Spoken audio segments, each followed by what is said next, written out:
Bonjour à toutes et tous et bienvenue dans Le Collimateur, le podcast consacré aux questions de défense et aux conflits armés, un podcast associé au Rubicon et réalisé en partenariat avec le Centre des études de sécurité de l'IFRI et avec le soutien de la DGRIS du ministère des Armées. Je suis Alexandre Jublet aujourd'hui pour parler de ce qui se passe depuis quelques jours en Syrie, c'est-à-dire rien de moins que la chute d'une dictature qui dure depuis un demi-siècle, en l'espèce, le régime Assad, père puis fils, face à l'avancée des groupes rebelles et notamment islamistes qui ont pris Damas il y a quelques jours, en particulier HTC ou HTS selon qu'on les pèle en français ou en anglais. En tout cas, il s'agit de Hayat Tahrir al-Sham, qu'on a connu à une certaine époque, au début de la guerre civile syrienne pour ceux qui s'y intéressaient alors, sous le nom de Jabhat al-Nusra, le front al-Nusra. J'ai le plaisir de recevoir l'un des meilleurs spécialistes de ces groupes depuis plus d'une décennie maintenant, Wassim Nasr, journaliste pour France 24, venu souvent dans le podcast pour parler des groupes djihadistes au Sahel, au Levant et ailleurs. Donc bienvenue à nouveau, merci d'être avec nous. Bonjour, merci beaucoup. Alors je veux dire que l'idée c'est de profiter un peu du format pour aller au-delà du commentaire direct qu'on a l'habitude d'entendre, pour lequel vous intervenez beaucoup en ce moment, et essayer de comprendre à la fois un peu l'identité de ces groupes, leurs projets notamment politiques, et les leviers de leur succès militaire. Et avant tout, j'aurais peut-être aimé que vous nous rappeliez la situation militaire en quelque sorte de la Syrie, avant cette phase d'avancée fulgurante depuis quelques semaines, depuis quelques jours même. Voilà, très simplement, quel était le contrôle exactement du régime Assad sur le territoire ? On peut rappeler qu'il y avait eu un cessez-le-feu en 2020, sous l'égide de la Russie et de la Turquie, Russie étant évidemment un soutien central du régime Assad, et la Turquie plutôt des groupes rebelles du Nord. Mais depuis, disons, dans quelle mesure est-ce que la situation était figée, et dans quelle mesure est-ce qu'elle était malgré tout fluide ? La situation n'était pas complètement figée, on va dire, parce qu'il y avait des escarmouches tout le temps, d'un côté ou d'un autre, mais les fronts étaient figés. Les fronts étaient figés depuis à peu près 5 ans. Donc évidemment, pendant cette période de front figé, les rebelles financés, aidés par la Turquie, l'armée nationale syrienne, se battaient de temps en temps avec les factions kurdes, et vice-versa. Les Kurdes s'attaquaient de temps en temps. Du côté d'Idlib et des milices donc chiites, Hezbollah, armée syrienne, à l'ouest d'Alep et au sud d'Idlib, évidemment aussi HTS de temps en temps faisait des attaques de nuit, de jour, mais des petites attaques. Puis après, on a compris que c'était des entraînements en live, si je puis dire. On peut rappeler que HTS maîtrisait, contrôlait Idlib depuis plusieurs années, on en reparlera, mais c'est notamment là qu'ils avaient fait tout un laboratoire politique de ce qu'est leur mode de gouvernance. Absolument, laboratoire politique certes, mais aussi laboratoire militaire, parce que c'est aussi, on en parlera, qu'ils ont fait leur build-up, on va dire, militaire. Et donc des escarmouches, il y en avait tout le temps. Et du côté de l'armée syrienne, des Russes et des milices chiites, donc à l'ouest et à sud d'Alep, même les fronts d'Idlib sont devenus, on va dire, une zone de test de tout ce qui est mini-drones, drones explosifs, etc. Pour ces acteurs. Il y avait le sud de la Syrie où des factions rebelles, et ça a son importance, on en parlera aussi tout à l'heure, avaient signé des trêves avec le régime syrien qui était sous patronage russe et qui, on va dire, avait un peu une certaine latence, une certaine liberté, mais surtout aussi dans le sud, c'était toutes les zones de trafic de Captagon, parce que le régime était premier fabricant mondial de Captagon, c'est une drogue de synthèse, jusqu'au point où, pour vous juste imaginer dans l'ampleur de ces trafics, la chasse jordanienne combattait les trafiquants, essayait de les arrêter avec des F-16. Juste pour qu'on imagine la situation complètement fluctuante dans cette zone.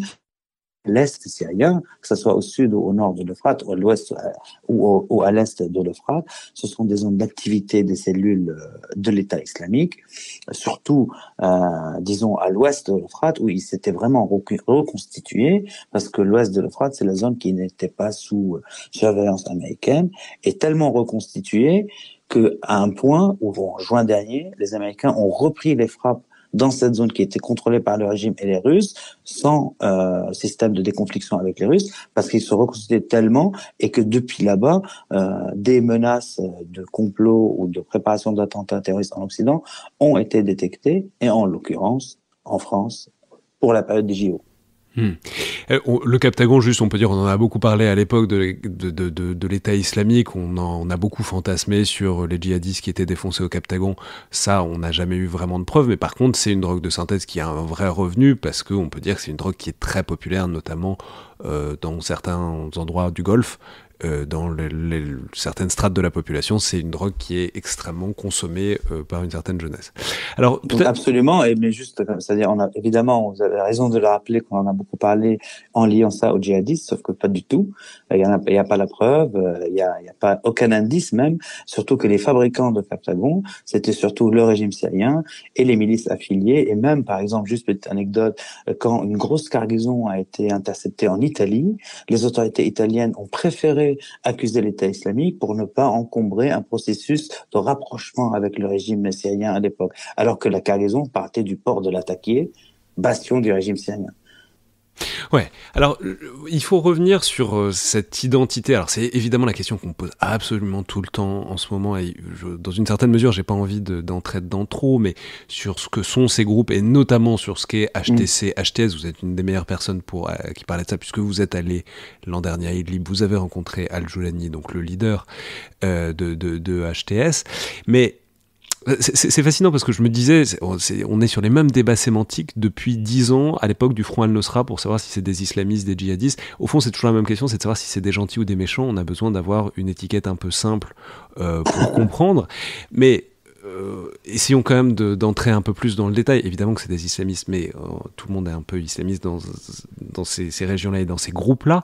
Donc peut-être quelle est l'identité? On a beaucoup parlé des ruptures successives d'HTS et en l'occurrence spécialement de Al-Joulani avec l'État islamique puis avec Al-Qaïda. Voilà, disons, quelle est la matrice à l'heure actuelle de politique et idéologique de HTS? Évidemment, c'est une matrice islamiste, ça c'est sûr et certain, combattante donc en ce qui concerne la Syrie, donc débarrasser la Syrie du régime d'Assad, ça c'est fait, et combattre ses alliés iraniens et russes, et ça aussi c'est fait. Donc leur projet déclaré est plutôt un projet qui se limite aux frontières de la Syrie. Et même le nom, Hayat Tahrir al-Sham, donc Sham, ici on l'a traduit Levant, mais Sham pour les Syriens, c'est pas Levant, Sham, c'est la région de Damas. Donc même au niveau de la sémantique, quand on est en Syrie et on est à Alep, on dit on va au Sham, ça veut dire qu'on va dans la région de Damas. Alors que le Levant, pour nous, ça englobe plusieurs pays. Donc Hayat Tahrir al-Sham, c'est l'organisation de libération du Levant. Donc ça ne va pas nécessairement au-delà, en tout cas en ce qui concerne le titre. Oui, mais Cham, le mot veut dire aussi la région de Damas. Voilà, donc juste pour faire cette petite explication. Et donc effectivement, hein, comme vous l'avez très bien dit, Joulani avait rejoint l'Irak très jeune. Il a rejoint Al-Qaïda en Irak très jeune, dans ses vingtaines. Et puis il a été emprisonné par les Américains. Il s'est fait passer pour un Irakien de Mossoul. Ils l'ont cru, les Américains. Et puis à sa libération, l'État islamique avait été déjà déclaré. Et Abu Bakr al-Baghdadi, qui était le calife de l'État islamique, là on est en 2011-2012, l'a missionné pour la Syrie, au nom de l'État islamique, pour créer ce qui est devenu le Front al-Nusra. Donc 2013, Joulani ne respecte plus les ordres de Baghdadi parce que selon lui, Baghdadi lui demandait des choses qu'il n'avait pas envie de faire, dont par exemple certaines opérations contre des factions rebelles ou des assassinats contre des factions rebelles, ce qui l'a pas empêché de faire ça de son côté par ailleurs à des moments ultérieurs, mais en tout cas friction avec Baghdadi, et c'est là d'ailleurs, hein, on en parle souvent ensemble, que la guerre entre l'État islamique et Al-Qaïda a commencé, en fait. C'est à cause de Joulani. Donc, 2013, il voue allégeance à Al-Qaïda, à Zawahiri. Ça dure 3 ans. Puis, il dénonce cette allégeance d'un commun accord avec Al-Qaïda. Sauf qu'un an plus tard, 2017, en gros, il commence à se battre contre les anciens d'Al-Qaïda. Les clauses, sans entrer dans les détails, que je connais n'ont pas été respectés par Joulani, et donc il a combattu l'État islamique et Al-Qaïda en même temps. C'est ces hommes qui ont tué le 4e calife de l'État islamique qui avait trouvé refuge à Idlib, à la frontière turque, et ces prisons étaient pleines de sympathisants, on va dire, d'Al-Qaïda. Et petit détail très intéressant, c'est que lui-même, il a une prime de 10 millions sur la tête, il est désigné comme terroriste, les Américains l'ont pas ciblé depuis cette période-là, donc depuis 2017-2018 jusqu'à nos jours aujourd'hui, alors qu'il continue de cibler d'autres personnages, figures opérationnelles d'Al-Qaïda ou de l'État islamique dans la région d'Idlib qu'il contrôle. Même quand que les Américains ont fait une opération pour tuer Baghdadi, qui était dans une région frontalière, donc entre la zone d'HTS et la zone rebelle et la frontière turque, les combattants d'HTS les regardaient avec les visions nocturnes de loin et n'ont pas intervenu. Donc, ceci dit aussi, tout son commandement, donc d'HTS, dont Qahtani, un Irakien que j'avais rencontré aussi là-bas, qui était le numéro 2 du groupe, a été tué il y a quelques mois par un kamikaze de l'État islamique à cause de cette friction, à cause de cet éloignement idéologique entre les deux groupes et à cause de tout le sang qui a coulé, en tout cas maintenant, entre les trois, donc État islamique, Al-Qaïda et HTS, qui est sur une troisième voie, qui dénonce le djihad global, qui estime que le djihad global et le terrorisme international n'ont mené qu'à des destructions et désolations, telles qu'ils me l'ont dit, et que leur concentration est pour la Syrie et pas au-delà. Et d'ailleurs, ça c'était des paroles il y a un an à Idlib. Aujourd'hui, on voit qu'après le déroulé des combats et la prise de Damas, que Jolani lui-même et le bureau politique d'HTS ont multiplié les messages à la Russie, en russe, en leur disant lâchez Assad, on peut être partenaire, aux Chinois, au Premier ministre irakien en vidéo, aux Libanais. Donc, en leur disant vous n'avez rien à craindre de nous, notre projet ne vous concerne pas. Sachant que, encore une fois, on le rappelle, Jolani lui-même était dans cette dynamique djihadiste globale et prisonnier en Irak lui-même. Donc la démarche, elle est quand même inédite et exceptionnelle par rapport au CV de l'homme et à l'historique du groupe. Mais ça, c'est fascinant parce qu'on peut dire, c'est depuis toujours le cas un peu enfin, Al-Nosra, ça a toujours été ça a toujours été ce point d'achoppement en se demandant si c'était des gens avec qui il était plus ou moins légitime d'entretenir des relations, en tout cas de les laisser faire, et on peut dire c'était l'argument des gens qui disaient qu'il fallait soutenir le régime Assad, ou en tout cas arrêter de combattre le régime Assad, en disant vous voyez, dans les rebelles il y a Al-Nosra et du coup c'est des djihadistes, et ça a été aussi un des points de pivot de la propagande, en tout cas des éléments de langage opposé aux rebelles syriens, c'était de dire vous voyez, c'est des gens qui sont quand même très proches des djihadistes, donc Al-Nosra égale État islamique. C'est ce truc-là qu'on a entendu à cette période-là, ce qui était faux.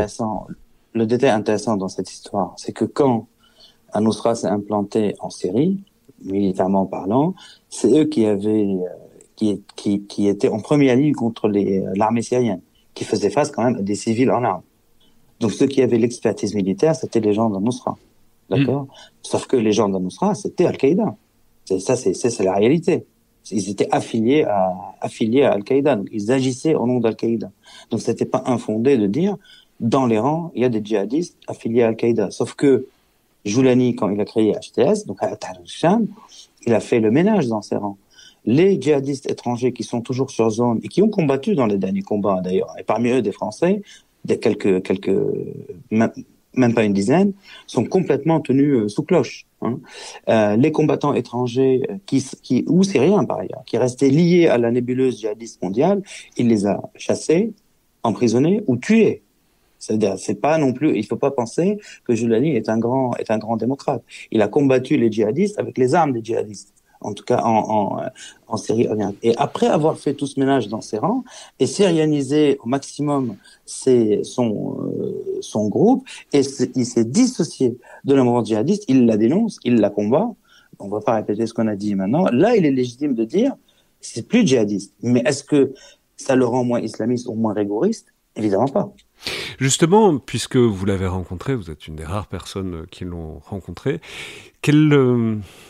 j'allais dire quel genre de mec c'est, mais le simple fait qu'ils vous rencontrent en personne, ça montre quelque chose, puisqu'on peut signaler qu'ils ont eu une initiative comme ça, ils avaient un media center où ils invitaient les journalistes étrangers à venir, mais vous, j'étais en train de me dire, vous êtes probablement recordman de France de rencontres de chefs djihadistes, puisque vous en avez vu un certain nombre, mais c'est avec des liens, disons, inégaux, il y en a certains au Sahel, c'est des listes de questions que vous envoyez, là, vous avez pu venir, vous l'avez rencontré, donc à la fois sur le processus et même sur l'interaction, quelle impression ça vous a fait? Déjà, il faut dire, à la base, moi, j'ai pas demandé particulièrement à le voir. Moi, j'ai demandé à venir et à voir, en fait, ce que je voyais de loin, qui était cette troisième voie. Donc, pour être clair, un groupe djihadiste, en tout cas, ou qui l'était, qui est en force, dans une zone, qui l'administre, qui crée un gouvernement, qui passe son administration et sa justice à des éléments qui sont pas dans ses rangs et qui dénonce le djihad global. Je me suis dit, il faut que je vois ça de mes propres yeux parce que c'est inédit. Donc j'ai demandé à y aller. Évidemment, comme vous dites, il laissait les gens rentrer, mais c'était dans le contexte du séisme en particulier, pour que les gens viennent filmer ce qui s'est passé entre la Syrie et l'Irak. Mais moi, je voulais voir autre chose. Donc moi, ce que je voulais voir, c'est l'administration. Et j'ai dit, si on peut voir des chefs et des responsables, ok, pourquoi pas, mais c'est du off, quoi. Le séisme, je veux dire, c'est en février 2023, le nord-ouest de la Syrie, il y a eu un énorme séisme. Voilà, exactement. Et moi, j'y étais en mai 2023. Et donc, une fois arrivé, une des premières choses qui m'a été opposée, c'est que tu es spécialiste des mouvements djihadistes. Nous, on n'est plus djihadistes. En quoi ça serait intéressant qu'on discute? Ça va plutôt nous porter préjudice. Et donc là, j'ai dit très clairement, mais qui mieux qu'un expert en mouvement djihadiste pourrait expliquer que vous n'êtes plus. Voilà, qu'il y a eu un changement, une mutation, etc. Et donc voilà, c'était une négociation en fait en amont et pendant. Bon, on va pas faire long. Et puis après, j'ai commencé à voir la vie là-bas, comment ça se déroulait, sans restriction, parce que déjà je parle la langue. Donc évidemment, j'étais accompagné, mais ils pouvaient pas trop. Ça veut dire empêcher les gens de me parler. Voilà. De un, de deux, j'ai passé par exemple, j'ai vu des gens du bureau politique, j'ai vu celui qui était ministre des Affaires humanitaires et du développement, qui aujourd'hui d'ailleurs est le premier ministre là, alors qu'on parle, qui s'occupe de la transition entre le régime et eux. Donc c'est intéressant de voir les parcours des gens et qui m'expliquait en fait comment ils géraient les réfugiés, les déplacés, comment les flux de réfugiés sont gérés, etc., etc. Et petit à petit, je commençais à voir des chefs. J'ai demandé à voir un chef en particulier. J'ai vu, c'est celui qui a été tué par un kamikaze en ce début d'année, parce que quand même c'est des gens qui ont un long CV dans ces mouvances, et donc c'est intéressant de discuter avec eux directement. Et puis à un moment, il y a eu cette opportunité de voir Joulani. Donc voilà, j'ai évidemment fait non, c'était très simple, hein, c'était dans un quartier résidentiel d'Idlib, sans complications particulières, on va dire. Il aurait fallu juste évidemment laisser tout ce qui est téléphone électronique faire un tour dans une autre voiture vers un autre quartier. Et puis j'ai vu Joulani, et ça a duré à peu près un peu plus d'une heure, je dirais entre 1 heure et 1 heure et demie de discussion. La condition était que ça soit du off, donc j'avais la possibilité de dire que je l'ai vu sans dévoiler la teneur de nos discussions. Okay, et donc moi ça c'est un truc que ils ont voulu et qui m'arrangeait, parce que évidemment quand c'est comme ça, la discussion est beaucoup plus libre, et donc on a pu aborder tout. En gros, son parcours. Son positionnement vis-à-vis des pays occidentaux, vis-à-vis des étrangers, des combattants étrangers, vis-à-vis de la Turquie, vis-à-vis de tous les sujets qu'on a abordés, sa dissolution de la police islamique, donc et même ça m'est resté là, c'est peut-être anecdotique, mais à l'époque c'était anecdotique, mais là je vais le dire. Je lui ai posé une question sur une rumeur qui disait que HTC allait reculer derrière la M4, donc c'est l'autoroute sur laquelle patrouillaient les Turcs et les Russes en même temps, et dégager le chemin en contrepartie d'une concession faite par les Turcs. Et donc là tout de suite il me dit pas du tout, on reculera pas, au contraire on a besoin de prendre plus de territoire. Pour les déplacés qui sont chez nous, ils sont très nombreux et il faut qu'on prenne plus de place. Et c'est ce qu'on va faire. Et on ne pourra faire ça qu'avec les armes. Et là, à ce moment-là, je me suis dit, bon, il me raconte, voilà, c'est un dialogue, c'est une discussion on va dire, de politique qui, ça veut dire, je croyais pas du tout qu'il pourrait avoir une brèche pour l'option militaire et que l'option militaire marche comme ça, et finalement il l'a fait. Mais donc, juste pour le poser de manière un peu bête, mais il vous a fait l'impression d'un leader politique ou d'un chef de guerre à ce moment-là, mais même dans la personnalité qui est... Ouais. Les deux, c'est un chef militaire sans aucun doute, mais c'est un homme politique aussi parce qu'il était très posé en fait. C'était pas comment dire, déjà il a 42 ans, hein, je pense 43 même maintenant, mais et il a quand même il avait les idées claires, voilà ce qu'on va dire. Il avait les idées claires sur la relation avec la Turquie, sur ce qu'il voulait pas, son rapport aux pays occidentaux. Mais du coup, c'est un djihadiste évidemment à la base, mais un peu débarrassé de la partie millénariste, prophétique. Enfin, c'est quelqu'un qui évalue le rapport de force politique et qui envisage ça comme une En tout opération cas, de conquête, quoi. on peut dire que comment dire, il adapte et il s'adapte à la situation qui lui est imposée et il évolue. On parle quand même sans se répéter, de quelqu'un qui a quand même refusé les ordres de Baghdadi, le chef de l'État islamique, on le présente pas, refusé les ordres de Zawahiri, chef d'Al-Qaïda, qu'on ne présente pas, et qui finalement a remis les Syriens au centre de l'équation aujourd'hui on va dire, en bluffant quand même la Turquie. Parce que, il faut le dire, la fenêtre de tir qu'il a eue, elle est exceptionnelle et inédite. Il a eu une fenêtre de tir à un moment où les Israéliens et le Hezbollah signaient une trêve. Donc le Hezbollah très fatigué, parce que c'est le Hezbollah qui tenait les fronts à Alep et Idlib, en bonne partie, très fatigué par les Israéliens. Donc opportunité militaire. Opportunité politique, c'est que le président Erdogan a fait plusieurs missives publiques et moins publiques, 4 publiques au moins, à l'adresse du président syrien Assad, l'ancien président syrien Assad, qui les a refusés. La dernière était à Riyad il y a quelques semaines maintenant. Et en plus, il avait une grosse pression des déplacés.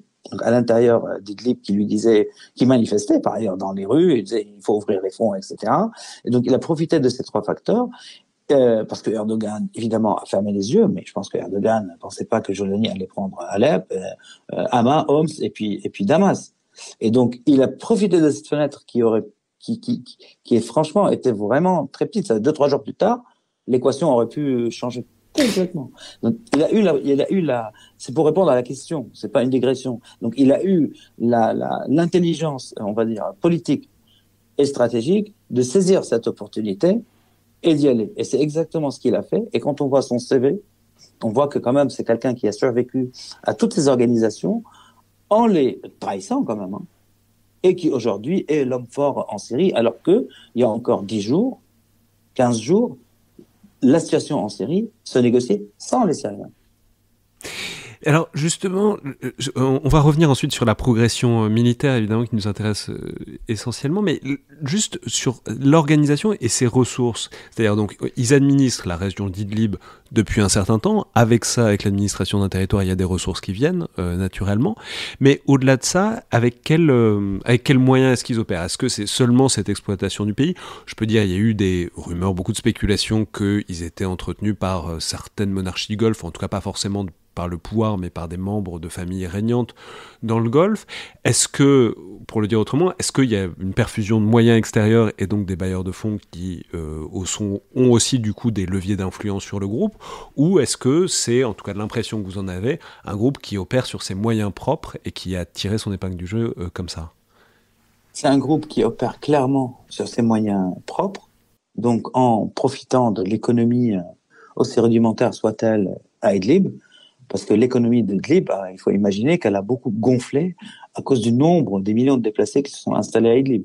Et parce que c'est la seule porte ouverte vers la Turquie. Juste pour donner un exemple, par exemple, le prix d'une parcelle de terre dans un village comme Dana, pour ne nommer que lui, c'est un village paumé, quoi, il a quadruplé. Parce que l'économie de guerre aussi ramène de l'argent. Donc ça c'est d'un côté. Est-ce qu'il profite d'aide, genre de donation de l'étranger? Évidemment. De Syriens, surtout, et d'autres. Ça c'est évident. Mais ce qui leur pose problème, c'est qu'ils sont quand même listés comme organisation terroriste. Donc il faut que les donations passent par d'autres administrations, dont l'administration civile. Ça c'est un facteur. Un troisième facteur important, c'est que eux, ce qui leur coûte en propre, c'est l'effort militaire. Parce qu'il faut pas oublier que l'ONU aide, même si ça reste très, insignifiant, mais ça aide quand même. Les camps sont administrés, aidés par les organisations et les ONG internationales et les ONG. Voilà, donc tout ce système-là est, on va dire, est plutôt maintenu. Et leur effort militaire ne coûte pas très cher. Ça veut dire les gens s'étonnent en les voyant, en disant oh là là, ils sont bien équipés, mais ils sont pas bien équipés. C'est de l'armement soviétique. Hein. S'ils ont des tacticals et des visions nocturnes, ça se trouve, on va pas dire où, mais sur un site internet chinois, ça se trouve. C'est pas non plus, il y a pas de passé conceptuel là-dedans. Les deux facteurs importants qui ont permis cette avancée militairement parlant sont leur capacité à développer des drones. Donc ça, c'est en propre, en faisant des drones à réacteurs. Et ça peut être étonnant aussi, mais on oublie, on en a parlé plein de fois au collimateur, c'est que les drones artisanaux ou les drones civils modifiés, eh ben ça remonte à la série en 2014 quand même. Donc le facteur humain, il l'avait déjà. Et c'est ce qui a changé beaucoup, c'est le command and control. Et ça, ils l'ont eu. Donc ils l'ont eu à travers, on va dire, le recrutement d'anciens officiers de l'armée syrienne qui étaient dans l'armée syrienne libre, qui étaient démobilisés dans des factions rivales, etc., qu'ils ont réussi à amener dans leur rang pour, on va dire, professionnaliser tout ça. Et pour faire tout ça, c'était quand même 5 ans. Hein. Ça s'est pas fait du jour au lendemain. Ils ont improvisé un peu dans le blindage de pick-up, mais bon, c'est pas énorme. Et donc, mais on a vu en tout cas le facteur command and control se déployer sur le terrain, surtout dans la bataille de Hama. Les batailles de Hama et de Homs où il y a eu vraiment des manœuvres de contournement et on voyait les unités dirigées, etc. Donc c'était vraiment professionnel quoi.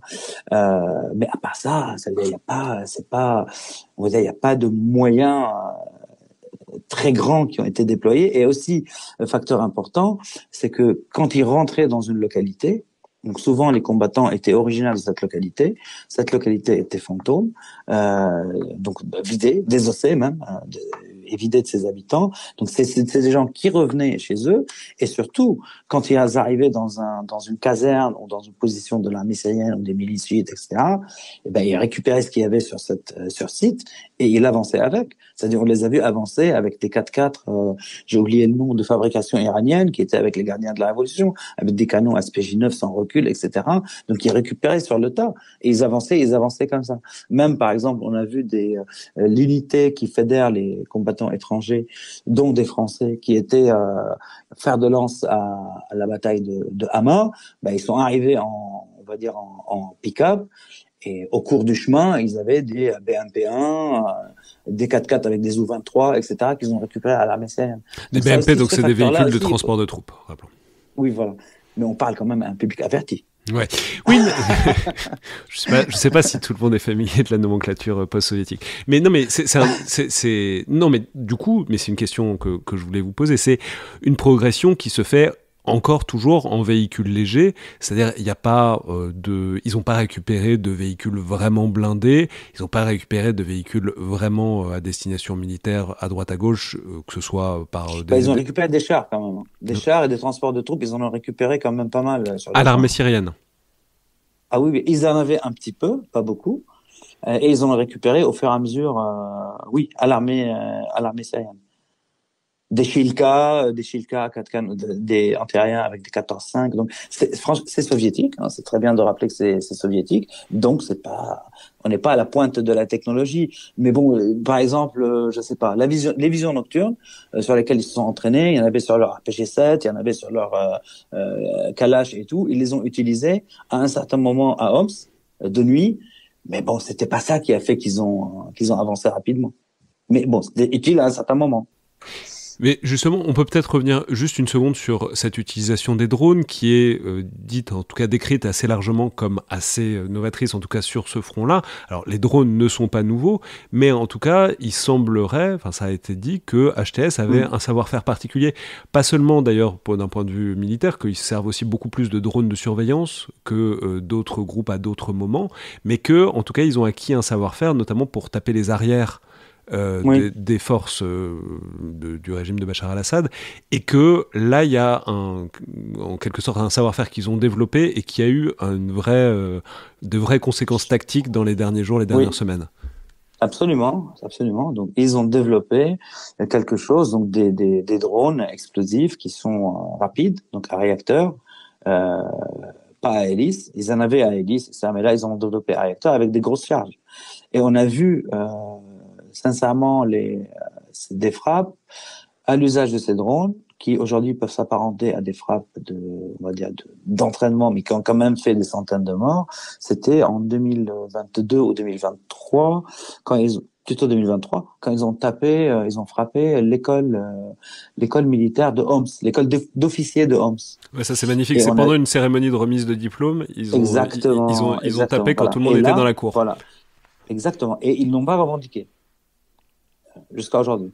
Et donc, là, on a vu qu'ils avaient cette capacité. Et à ce moment-là aussi, tout le monde se demandait, qui leur a donné les drones, comment ça se fait, etc., etc. Quand on a regardé dans le détail ce que c'était ces drones, on a vu que c'était des drones complètement artisanaux. Il a été supputé que les Ukrainiens et que Zelensky auraient peut-être... Je sais pas. Ça a été dit en tout cas.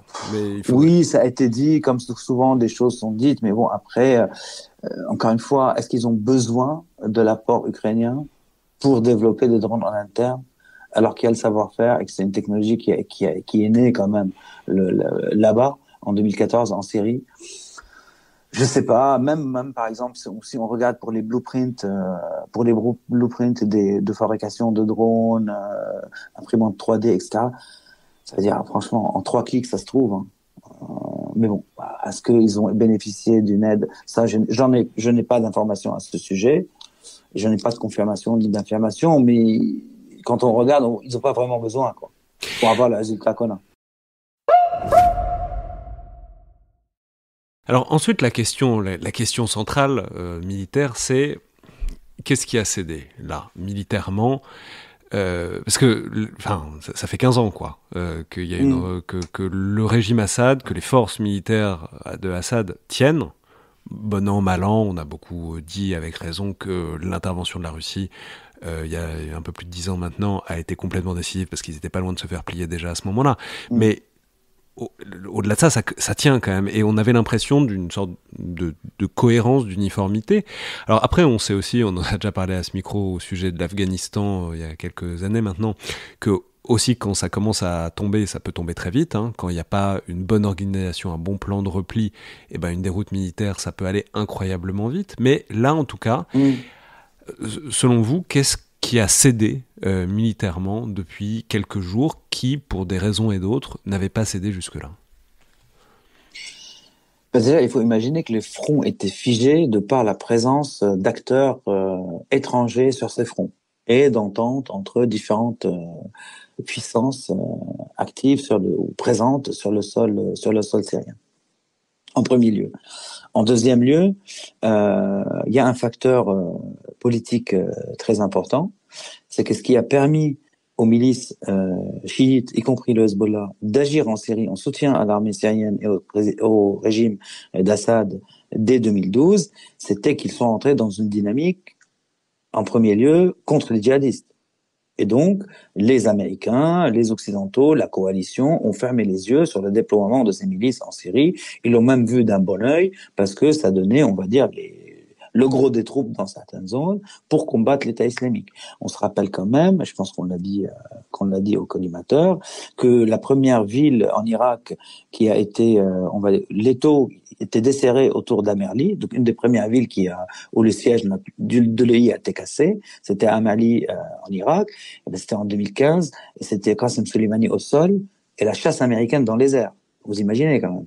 Alors la même chasse américaine qui a fini de tuer le même Qasem Soleimani, chef des forces Quds, des gardiens de la révolution iranienne en 2020. Donc l'équation était la suivante, ça veut dire l'Occident, les coalitions, etc. étaient concentrées sur la guerre contre l'État islamique. Ils ont oublié, c'était l'aveuglement stratégique, oublié que toutes les autres milices se mouvaient en Syrie et en Irak comme elles voulaient. Mais quand on a eu le 7 octobre et quand on a eu la suite, avec le Hezbollah au Liban, la guerre avec Israël, je pense qu'à ce moment-là, et les frappes des milices chiites contre les bases américaines, et la mort d'un soldat américain en Jordanie, et j'en passe, et les Houthis, la coalition a décidé que si les milices chiites vont continuer de rentrer en Irak, on va les taper. Et ça, c'est une décision qui était claire et nette et prise par les Américains. Les Israéliens qui tapaient en Syrie depuis 10 ans, beaucoup disent ils ont commencé là. Ben non, ils n'ont pas commencé là. Ils tapent depuis 10 ans. Ils ont intensifié depuis 7 octobre, encore plus avec l'entrée en guerre contre le Hezbollah ou face au Hezbollah au Liban. Et ben ils ont détruit toutes les routes d'approvisionnement du Hezbollah et des milices chiites et leurs bases. Juste les Israéliens, ils ont été jusqu'à taper à Palmyre, donc en plein désert syrien.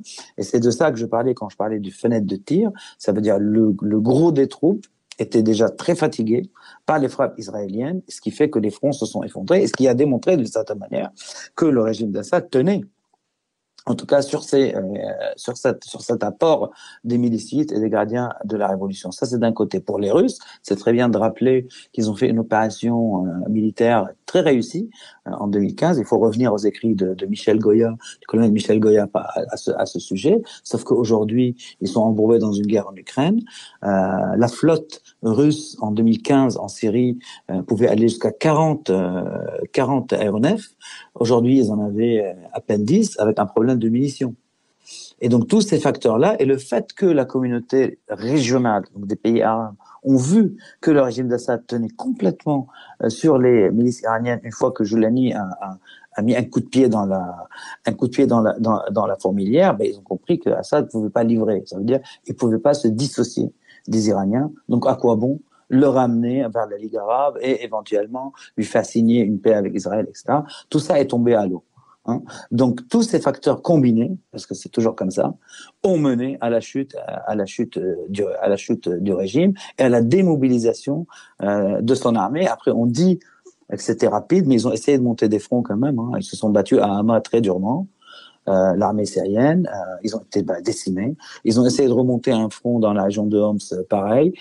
Parce que aussi ils sont mal payés, parce qu'il y a beaucoup d'appelés, parce qu'ils ont perdu foi en ce régime, et parce qu'avant que le régime ne tombe, il y a plusieurs, on va dire, officiers qui ont dit à leurs soldats, rentrez chez vous, on va pas se battre, et que après là, on est encore de l'ordre de on n'a pas de certitude là-dessus, mais visiblement, par exemple, à Alep et ailleurs, HTC avait ouvert des canaux de discussion avec des officiers, avec des représentants du BAS, etc., justement pour les démobiliser. Mais ce facteur-là, on est plus sûr vis-à-vis de Alep. On sait que c'est les clans sunnites qui ont joué un grand rôle pour Alep soit prise rapidement, mais pour le reste de la Syrie, voilà, on ne sait pas si c'est vraiment comme ça que ça s'est déroulé. Ce que j'allais dire, c'est qu'il est pas mal dit et analysé qu'il y aurait un vrai travail de retournement de l'appareil militaire syrien. Je peux renvoyer sur cette question d'Alep. Il y a un article splendide d'Aaron Yelin dans War on the Rocks qui date d'il y a quelques jours sur le travail de long terme dans le cas particulier d'Alep. Je mettrai le lien en référence, dans la description de l'épisode. Mais qu'ils ont fait, en tout cas au moins une opération de communication, ça on sait qu'ils l'ont fait avant cette offensive, qui en quelque sorte pouvait ouvrir une porte pour les défecteurs qui avaient des tentations. Ensuite, et surtout aussi un truc très intéressant, c'est que pendant toute la campagne, donc qui a duré 11 jours maintenant, il n'y a pas eu d'exécution de masse, il n'y a pas eu d'exaction, il y a eu des appels à faire défection. Les officiers qui ont été arrêtés, et ça je le dis en connaissance de cause, même il y a des officiers qui ont été arrêtés par des djihadistes étrangers, dont des Français, ont été livrés à HCS, ils n'ont pas été exécutés. Donc vous imaginez quand même le niveau de contrôle sur les combattants pour qu'après 15 ans de guerre comme ça, avec des groupes qu'on peut qualifier de radicaux qui se battent aux ordres de HTC, que ça se passe comme ça.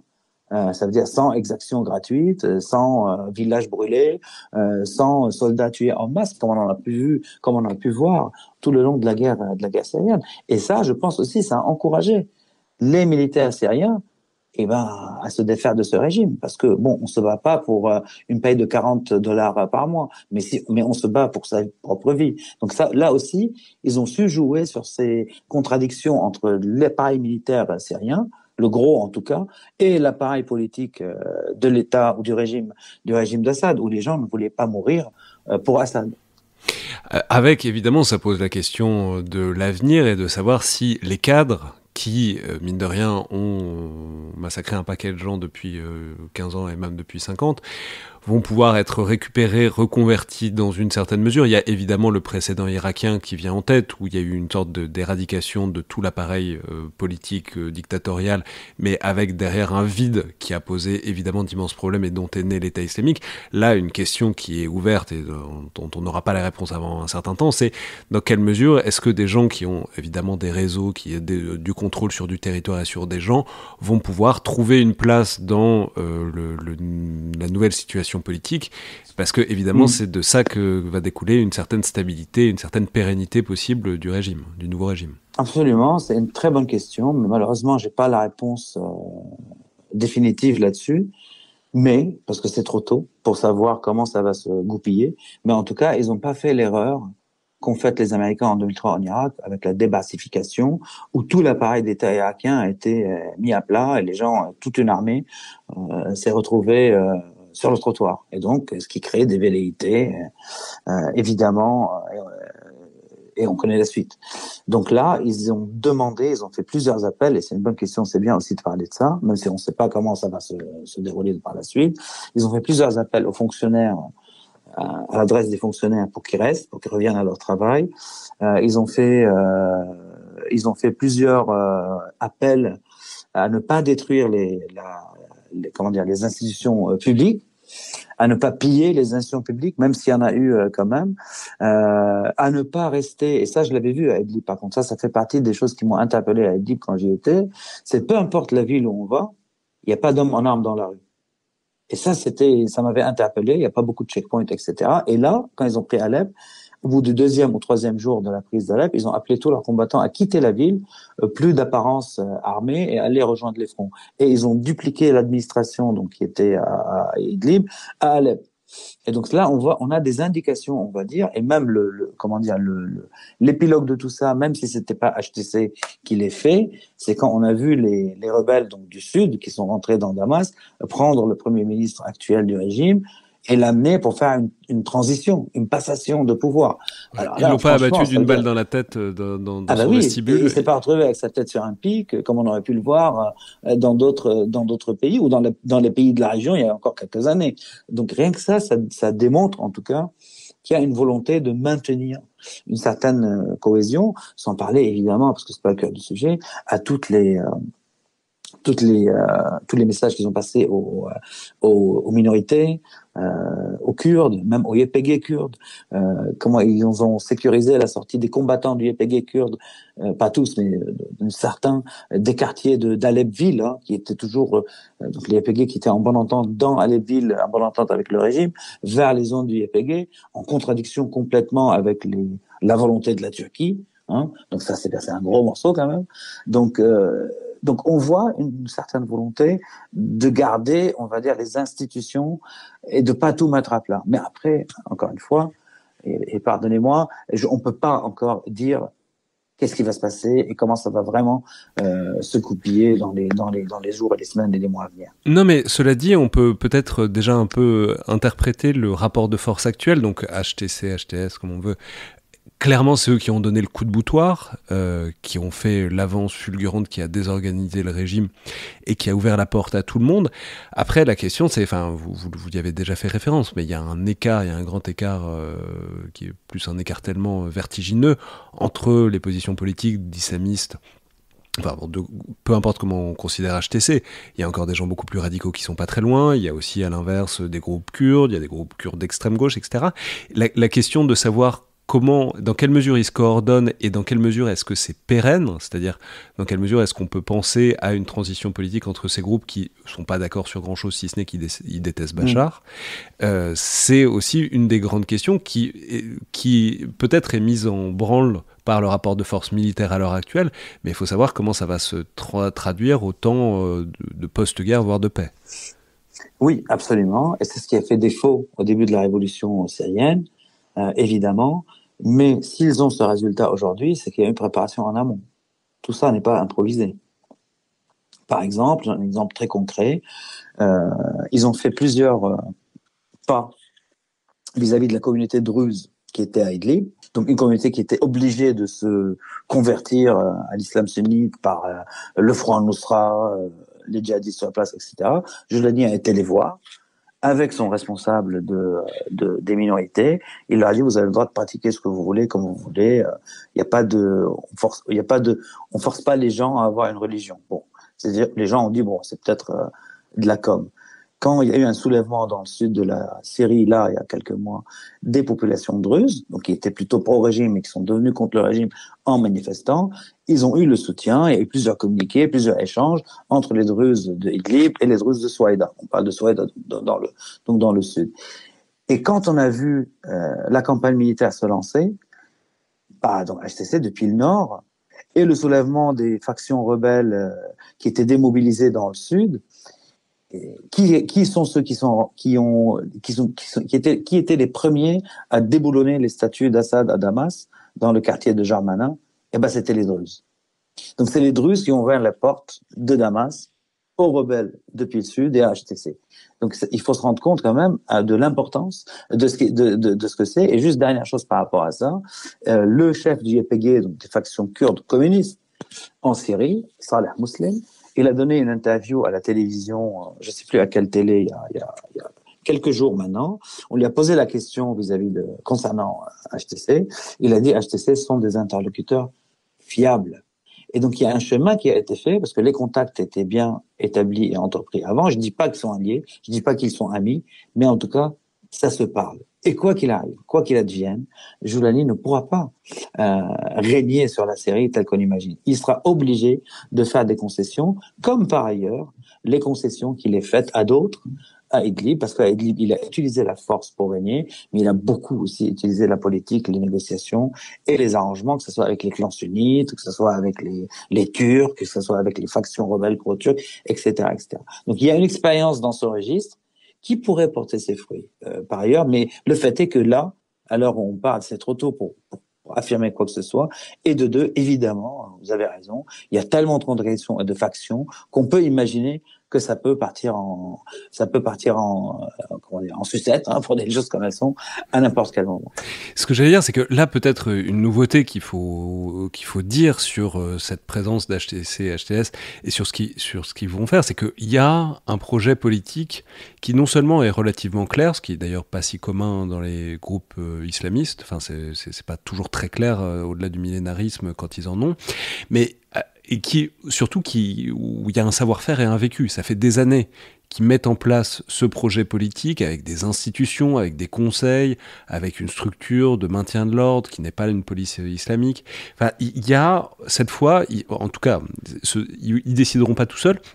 Mais en tout cas, eux, manifestement, ils ont une idée assez claire de ce qu'ils veulent faire, de comment ils veulent le faire, de ce que ça a donné à Idlib et de ce que ça pourrait donner si tant est qu'ils peuvent l'imposer à plus large échelle. Alors je vais dire tout de suite, on va pas ici parce que c'est pas ce qui nous intéresse. Il y a un truc vraiment toujours d'inquiétude de est-ce que c'est des gentils, est-ce que c'est des méchants et que pourront faire les femmes, que ne pourront pas faire les femmes. Ça ne nous intéresse pas au premier chef ici. On en parle souvent dans plein d'autres médias. Mais en tout cas, une question, enfin une nouveauté assez nette, c'est que là, c'est un groupe qui a l'expérience du pouvoir et qui a l'expérience du pouvoir sur une région qui n'est pas petite. C'est pas l'État islamique dans des coins du désert, etc. Là, il contrôle, il gère une région depuis un certain temps et il la gère relativement efficacement, suffisamment efficacement pour s'en servir comme base arrière pour se projeter vers toute la Syrie. Oui, évidemment, mais du moment où cette région s'est élargie, évidemment, la complexité aussi s'élargit avec. Il y a beaucoup plus de minorités dans la région qui sont aujourd'hui contrôlées, et il y a beaucoup plus d'acteurs avec lesquels il faudrait faire plus de concessions et montrer plus on va dire, de gages. Et on l'a vu, par exemple, avec l'entrée en scène d'Israël, qui a frappé tous les dépôts de munitions, qui a avancé dans le Golan pour essayer de sécuriser sa frontière, en sachant ou pensant on ne sait pas quelle serait la nature du prochain régime à Damas. Mais par exemple, par rapport à ça, il y a eu une lettre qui s'adresse à la communauté internationale concernant les armes chimiques. Donc ils ont dit les armes chimiques pour nous c'est contre les droits de l'homme, on les utilisera jamais, on est prêt à coopérer avec la communauté internationale à ce sujet. Donc ça c'est un gage, on va dire, vis-à-vis de la communauté internationale. Et quand ils s'adressent aux premier ministres irakiens, aux Libanais, etc., on voit qu'ils sont sortis de cette on va dire, de la dynamique qui est propre à la Syrie et Idlib, et ils sont conscients que la dynamique maintenant, elle est régionale, mais c'est pas pour autant que, on va dire, qu'ils vont pouvoir donner le là sur toute la Syrie. On peut dire la relation avec Israël, elle va pas être évidente, parce que il y a plein de choses, mais on peut rappeler que c'est quand même un groupe fondamentalement ils sont réjouis du 7 octobre, ils ont affirmé un soutien au Hamas tout le temps. Donc c'est pas parce que, l'ennemi de mon ennemi n'est pas forcément mon ami. En l'occurrence, c'est pas parce qu'ils avaient tous les deux une opposition au Hezbollah qu'il va forcément y avoir une convergence de vues, notamment avec l'Israël de Benjamin Netanyahou. Je dis pas qu'il y aura une convergence de vues, mais est-ce que pour autant, dès qu'ils vont installer, ils vont déclarer la guerre dans le Golan? Je pense pas non plus. C'est-à-dire là, pour le moment, ils ont démontré que ce sont des gens plutôt pragmatiques, en s'adressant même à leurs ennemis jurés, comme les Russes, pendant que les Russes les frappaient. Et ça, donc, de ce point de vue-là, parce que c'est évidemment la dernière grande question que tout le monde se pose, c'est combien de temps est-ce que les Russes vont garder leur base en Syrie s'ils les gardent? On n'a pas vu, je crois, à l'heure actuelle, on enregistre ça donc le lundi 9 décembre après-midi, de mouvements de déménagement massifs de la part des Russes, des bases de Tartous et l'Atakié. On a vu le déménagement des S-400, donc sol-air. On a vu les bâtiments aller au large. Mais est-ce qu'ils vont évacuer je ne sais pas. En tout cas, HTS essaye plutôt de les rassurer pour l'instant. Ça veut pas dire. Oui, mais quand ils les ont rassurés, on était en plein combat encore. Mais ça veut dire que ce n'est pas du tout exclu. Rappelez-vous quand même que les Russes se sont rabibochés avec les talibans, ils les ont aidés même avant le départ des Américains. Et que parmi les premiers pays qui ont accueilli les délégations talibanes, c'était les Russes, malgré leur legs en Afghanistan. Donc, ce sont des gens, on va dire, réalistes, et ça ne les empêcherait pas d'avoir des relations avec des pays qui les affrontaient, comme la Russie ou d'autres. Mais est-ce que pour autant les Russes vont pouvoir garder leur base à Tartous? Je ne sais pas, mais c'est une très bonne question, parce que c'est eux maintenant au pouvoir, donc c'est HTC et d'autres, c'est eux qui vont. Et à un moment, s'ils s'installent vraiment, il faudra trouver un moyen et là la grande question vient est-ce que Jolani va être rayé de la liste des personnalités terroristes? Est-ce que le groupe ne va plus être terroriste? Est-ce que le groupe labellé tant que tel? Est-ce qu'il va être dissous pour créer autre chose? Et quelles seraient les relations à ce moment-là avec là la question est sur la table, avec les nouveaux maîtres de la Syrie, parce que si les pays occidentaux en l'occurrence et d'autres ne font pas un pas, d'autres n'auront aucun scrupule à faire ce pas-là, et évidemment avoir des relations avec eux, parce que eux-mêmes, les Syriens aujourd'hui, en tout cas ceux qui arrivent au pouvoir, ont besoin du monde. Donc ils seront ravis de prendre la main tendue de qui que ce soit, même si c'est les Russes, parce qu'en général, vous savez, la politique des États, et vous le savez aussi bien que moi, c'est une politique très pragmatique et pas émotionnelle. C'est les rapports émotionnels à la politique internationale sont peut-être le propre, parfois, de certains pays occidentaux, et c'est pas comme ça que les affaires du monde sont gérées. Pardonnez-moi cette petite digression. Non, c'est pas une digression, et on peut signaler que les Russes, par ailleurs, s'il y a bien quelque chose qui caractérise l'offre de services russe en général, ça se vérifie notamment en Afrique, c'est l'inconditionnalité si tant est qu'il y ait une contrepartie, et donc évidemment si la main n'est pas tendue par d'autres, elle pourrait l'être sans grand problème par les Russes, surtout vu l'intérêt stratégique qu'ils ont à avoir une présence en Syrie. Merci beaucoup Wassim Nasr, c'était fantastique de vous avoir sur ce sujet-là. Je vous laisse parce que évidemment vous avez beaucoup de travail, vous êtes dans plein de médias, et puis par ailleurs, on peut le dire, il faut aussi que vous travailliez, que vous restiez proche des informations et que vous suiviez la situation en temps réel, et ça fait des journées extrêmement longues en ce moment, je crois savoir, mais c'était super, vous étiez vraiment la personne de la situation. Merci beaucoup, je recommande évidemment de vous suivre, notamment dans vos interventions sur France 24. Merci beaucoup. Merci, c'est toujours un plaisir. C'était donc Le Collimateur, un podcast produit par Alexandre Jublin, distribué par Binge Audio. Comme d'habitude, si vous avez aimé cet épisode, notez-le, commentez-le sur les outils d'Apple Podcast ou de Spotify notamment. Tout ça est toujours bienvenu, c'est comme ça que le podcast se répand, enfin, comme ça que les gens en entendent parler, comme le fait que vous en parliez autour de vous. Merci à toutes et tous, et à la prochaine fois.